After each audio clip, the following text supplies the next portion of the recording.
लग रहा है। अरे पड़ोस में भी मौत हो जाती है, सुन के भी डर लगता है, तेरे तो बगल में आकर खड़ी है, फिर भी तुझे डर नहीं लग रहा है? हनुमान जी ने कहा बिल्कुल नहीं लग रहा है। रावण ने पूछा क्यों? हनुमान जी ने कहा बगल में तो मेरी खड़ी है पर देख रही है तेरी ओर ही है, तेरी ओर देख, इसलिए मुझे नहीं लग रहा है। अच्छा, तो जब मेरी ओर देख रही है तो इसको मेरे पास आना चाहिए था, तेरे पास क्या करने गई है?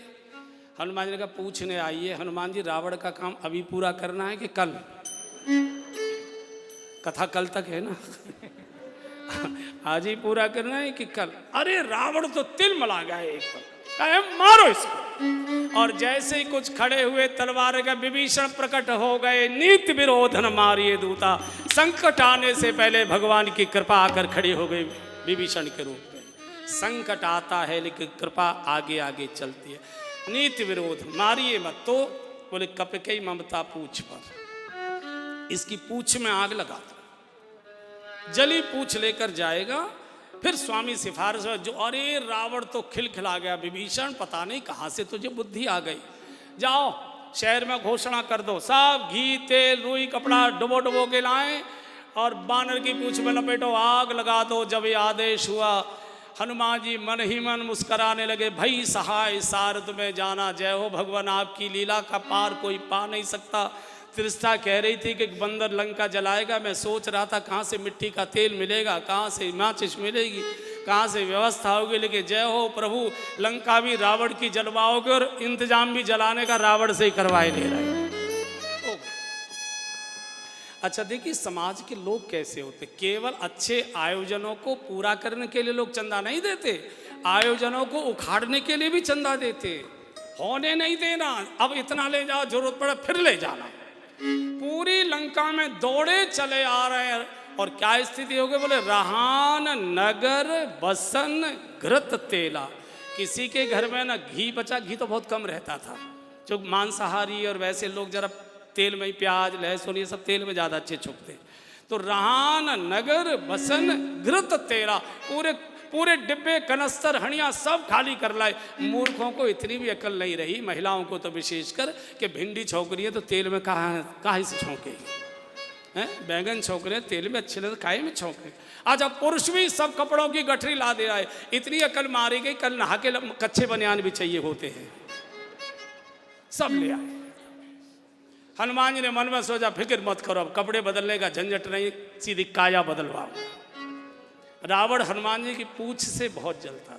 पूंछ कहते प्रतिष्ठा को, पूंछ कहते प्रतिष्ठा को, और हर दुष्ट संत की प्रतिष्ठा जलाने की कोशिश करता है, लेकिन संत की प्रतिष्ठा जलती नहीं है और बढ़ जाते। बाढ़ी पूछ की न कपे खेला, बाढ़ी पूछ की न कपे खेला, रहान नगर बसन घृत तेला, रहान नगर बसन घृत तेला।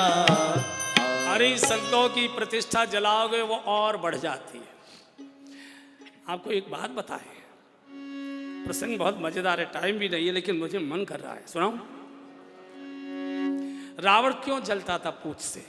एक तो क्या था, ये रावण सो रहा था रात्रि को, जब सीता जी की खोज हनुमान जी कर रहे थे, तो इसके 10 सिर थे, तो करवट लेके सो नहीं सकता था, सीधा सोता था। जब सीधे सोते तो मुंह खुल जाते हैं, तो खर्राटे बहुत आते।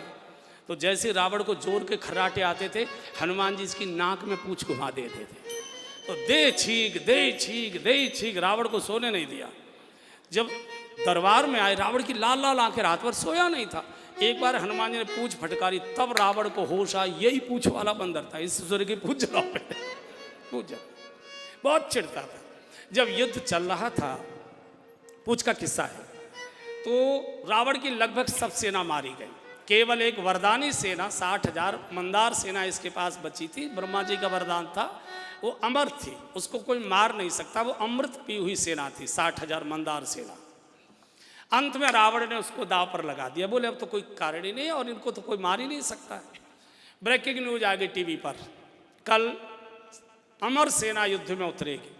अच्छा, भगवान भी एक छोटा सा ब्लैक एंड व्हाइट टीवी रखते थे, युद्ध के समाचार सभी सुनते हैं ना, तो ब्रेकिंग न्यूज आ गई, भगवान ने सुग्रीव आदि को बुला लिया, बोले भैया युद्ध करने से कोई फायदा नहीं, अमर सेना आ रही है, युगों तक मारेंगे, मरेंगे तो है नहीं, अब जय की आस था, जाओ भाई चल।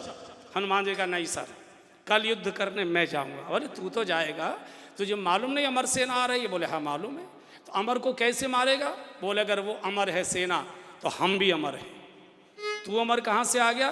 बोले मेरी मम्मी ने मुझे कहा था अजर अमर गुण निधि सुत हो, अजर अमर गुण निधि सुत हो। भगवान ने कहा मान लिया तू भी अमर, पर मारेगा कैसे? बोले चिंता मत करिए, कल मैं अकेला जाऊंगा और ये युद्ध का लाइव टेलीकास्ट होगा, मैंने व्यवस्था कर रखी है सारी, आप टीवी देखिए। अब सब सोच रहे हैं, रावण ने सेना को तिलक लगाकर विदा किया, बोले जा विजयी तो होना ही होना है। आ गए, देवता खड़े हैं आकाश में विमान लेकर। आज कैसे मारे जा सकते? अमर लोग तो मारे नहीं जा सकते। अकेले हनुमान जी सामने से 60,000 अमर सेना। अब हनुमान जी ने बुद्धि से काम लिया, विवेक से काम लिया, बोले कितना ही पछाड़ूंगा, कितना ही पटकूंगा, कितना ही मारूंगा, मरेंगे नहीं, फिर जिंदे हो जाएंगे। तो हनुमान जी ने अपनी पूंछ लंबी की और झुंड के झुंड राक्षसों को पूंछ में लपेटा और जोर से पूंछ घुमाई, जोर से, और फेंक दिया आकाश की ओर। तो जो पृथ्वी की गुरुत्वाकर्षण की सीमा थी उसके ऊपर फेंक दिया। बोले सैटेलाइट की तरह चक्कर काटते रहो तो मरोगे तो होना ऊपर। गुरुत्वाकर्षण की सीमा से ऊपर पहुंच, सब 60,000 सेना गई। अच्छा, तो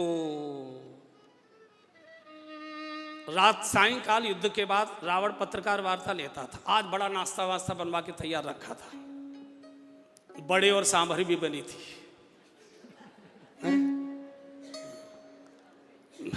बड़े और सांभर भी बने।